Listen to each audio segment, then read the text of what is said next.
I have no idea. I'm just going to draw the shape of a head and a smile. Now I could go ahead and add teeth to it. Big eyes, right? Big eyes. I like the way he is. I like the way he looks. He looks like he's gleaming and glowing and wanting something from the universe. I could shrink it down. I could add legs on him. I could make him reaching. He looks like he's reaching for something hanging there, something hanging. Or, well, I'll just go with that just for a second. Or he's jumping out. See, I don't even know. This is literally just, could be jumping off a cliff. Somebody could be teasing him. Here's the cliff. I always do the cliff. I don't know where I got this, but this is always seems like the way to do a cliff. You do these little ridges here. A couple little pieces of dirt flying to show that he's really moving. Oops, we got to put pants on him. He's got to be wearing pants. Belly button? Nah, belly button's too big. Smaller belly button? Yes. So then who's teasing him and why? And what are they dangling? Could be the typical orange carrot, although his eyes are not really lined up. He looks like he's looking more here. So, you know, move the carrot up. But then I don't really have a good way to show the string, who's holding the string and why, so then I have to shrink it down even more. We've got a longer, we've got more area to draw in here. So now we've got the big fat carrot, why not, right? We can always make these better, these green edges here on this thing here. We've got our string here with our carrot on the stick. We've got the little knot here and then the pole. We can always clean up that pole later, but right now I'm just trying to figure out who's holding this. Could be a bird flying, right? Maybe attached to the bird's back. Yeah, it's probably the worst drawn bird in the history of badly drawn birds. It could be, you know, some dude just freaking holding on a pole. But, you know, this is becoming just adversarial. This is us against them. I want something with more mystery. Here's the idea that I just got. A little bit of a story here.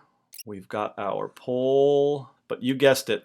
He's been the one. He's setting himself into motion, into this horrible, this self-sabotage. Captain Stupid. So we started off with no idea at all, and now we've got a Pulitzer Prize winning cartoon, except for this line we have to fix. And of course we have to give him his official sort of jetpack harness to keep his thing on. Oh, what's this? A tangent. What's a tangent? Those two fingers touching. We have to get rid of that. It's bad. These lines are okay. I mean, they're bad lines, but I like it when drawings are rough. But these three lines down here, these are bad. That's right. Got to get rid of those and the two fingers touching. Those are bad. Why are tangents bad? They make a bad composition. So here's a quick way to explain it. We've got somebody sitting here looking out a window, leaning on the windowsill. The top of the head touching the window is bad. Bad drawing. Why? Because it just takes the eye. It's annoying. It's annoying to the eye. Even if we don't understand it consciously, subconsciously it bothers us. It's a much cleaner, easier, breathier drawing, there's a word, where if you have space behind his head, or like this, if the head cuts across the space. This is okay, but like I said, you just do not want this. You can never do this. Unless there's the exception, as you know, which says that if you know the rules, then you can break the rules. Here's what I mean. There's a great movie from 1970 called Diary of a Mad Housewife, where Richard Benjamin is berating his wife, Carrie Snodgrass, a terrific actress, and he's putting her down. And he's standing in the doorway in the bedroom with his shirt off, and he's rather wimpy. And behind him is a chin-up bar in the door frame. And they framed it, the cinematographer framed it so that his head is just touching it. And it creates a subconscious discomfort as you're watching him yap away and put her down. Now we know he never uses this chin-up bar just by looking at him, and yet he's acting superior when he talks to her. The whole time you've got this tension created by his head touching this bar. Normally you'd never frame a scene like this, but in this case you would. Well, that was a nice tangent. Get it? A tangent.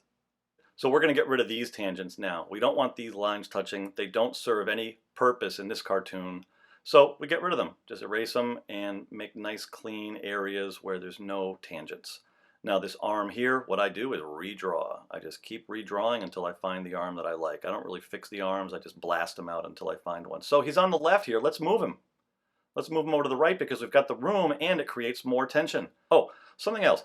The pole here, The pole is good if it's moving up and to the right at an angle. What you don't want is you don't want it parallel with the lines of the box that he's in. These lines above and below, the lines of the actual, the horizontal lines of the frame, we don't want lines within the drawing to be parallel with those lines. If ever you're making anything, a barn or a house or anything with strong lines, you want to keep them at some sort of an angle so they don't mirror the line above. So here's an example. Here we've got now, it's exactly parallel with the line up above, with the edge of the box. Boring. Not boring, boring. We're going to go with not boring. And now we just add some more color. What color are carrots? Same color as carrot cake. And the rest of the colors, we can do whatever we want. Make any choices you want.